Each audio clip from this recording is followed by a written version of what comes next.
ബറാഅത്തിന്റെ രാവ് വരാൻ പോകുന്നു.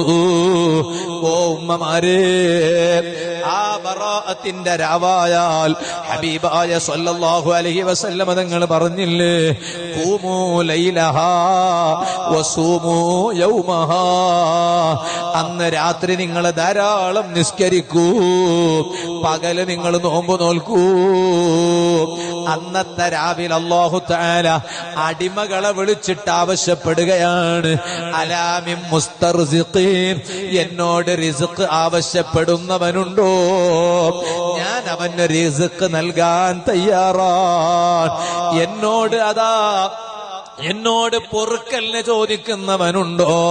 അലാമിൻ മുസ്തഗ്ഫിറിൻ, മാപ്പ് ചോദിക്കുന്നവനുണ്ടോ? മാപ്പ് നൽകാൻ ഞാൻ റെഡിയാണ്.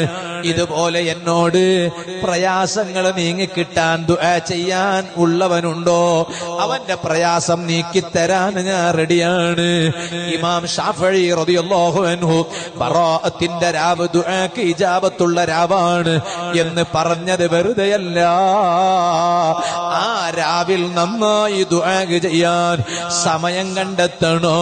പതിവ് പോലെ 3 യാസീൻ ഓതുന്ന സ്വഭാവം മഗ്രിബിന് ശേഷം അതേ 3 യാസീൻ ഓതണം, സൂറത്തു ദുഖാൻ ഓതണം. എന്നിട്ടോ റബ്ബിനോട് ദുആ ചെയ്യണം. കാരണം ആ രാവിനെ കുറിച്ച് ഖുർആൻ പറഞ്ഞത് എന്താണ്? അതേ മഹാന്മാരായ പണ്ഡിതന്മാർ അഭിപ്രായം പറഞ്ഞില്ലേ, ഫീഹാ യുഫറഖു കുല്ലു അംറിൻ ഹകീം. ഓ ചെറുപ്പക്കാരാ, എന്നും രാത്രി നീ ടെറഫിൽ പോയി കളിക്കുന്നവനാണല്ലോ, ആ ബറാഅത്തിന്റെ രാവിലെങ്കിലും ടെറഫിലെ കളി ഒന്ന് നിർത്തണം മോനെ. ഓ വാല് കേൾക്കുന്ന പെങ്ങള്, എന്നും കൈവെള്ളയിലെ മൊബൈൽ നോക്കിയിട്ട് കിടക്കുകയല്ലേ? ബറാഅത്തിന്റെ രാവിലെങ്കിലും മൊബൈൽ ഒന്ന് മാറ്റി വെക്കണം മോള്. കാരണം ബറാഅത്തിന്റെ രാവ് അതേ 1 വർഷത്തേക്കുള്ള നിന്റെ അവധി നിശ്ചയിക്കുന്ന രാവാണ്. നിന്റെ റിസ്ക് തീരുമാനിക്കപ്പെടുന്ന രാവാണ്. നിനക്ക് ആരോഗ്യം വേണോ രോഗം വേണോ തീരുമാനിക്കപ്പെടുന്ന രാവാണ്.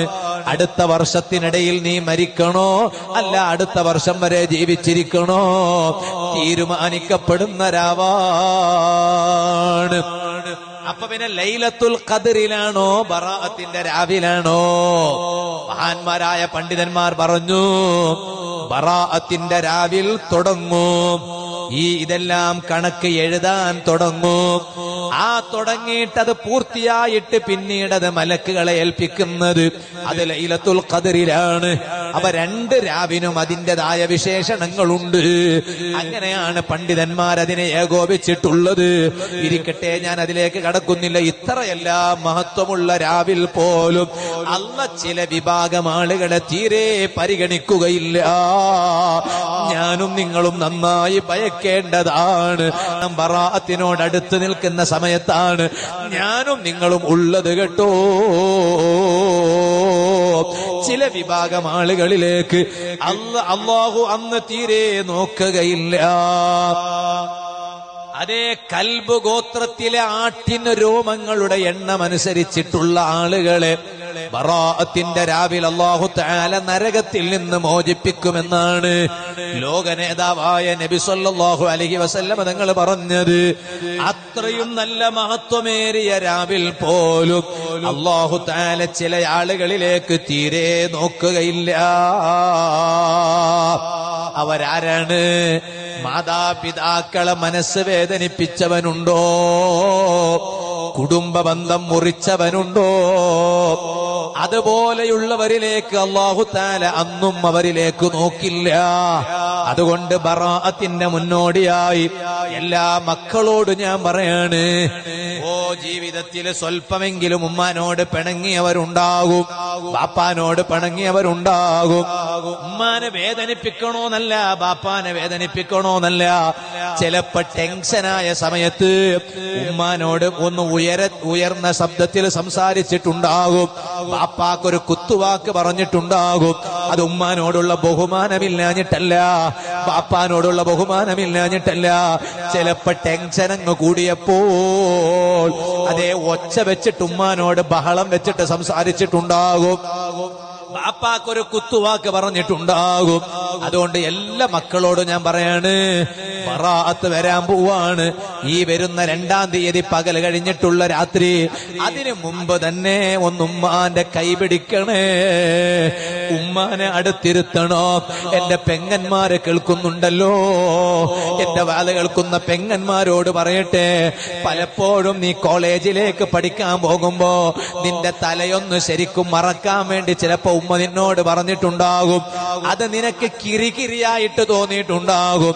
അപ്പൊ നീ ചിലപ്പോ ഒരു വാക്ക് ഉമ്മാക്ക് പറഞ്ഞിട്ടുണ്ടാകും.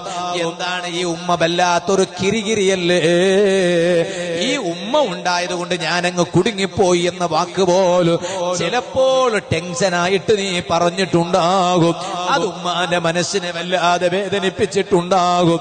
ബാപ്പ നിന്നോടൊരു നല്ലത് പറഞ്ഞപ്പോൾ ആ ബാപ്പാന്റെ മനസ്സ് വേദനിക്കണ വിധത്തിൽ എന്തെങ്കിലും നീ ഒന്ന് പറഞ്ഞു പോയിട്ടുണ്ടാകും.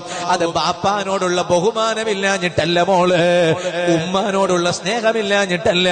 ഖറാഅത്തിന്റെ മുമ്പായിട്ട് ബാപ്പാനെ ഉമ്മാനെ നിങ്ങൾ അടുത്തിരുത്തണം. വീട്ടിലുള്ള മക്കളെല്ലാരും അടുത്തിരുത്തണം. ആ ഉമ്മാനോട് പൊറുക്കലിന് ചോദിക്കണം, ബാപ്പാനോട് പൊറുക്കലിന് ചോദിക്കണം.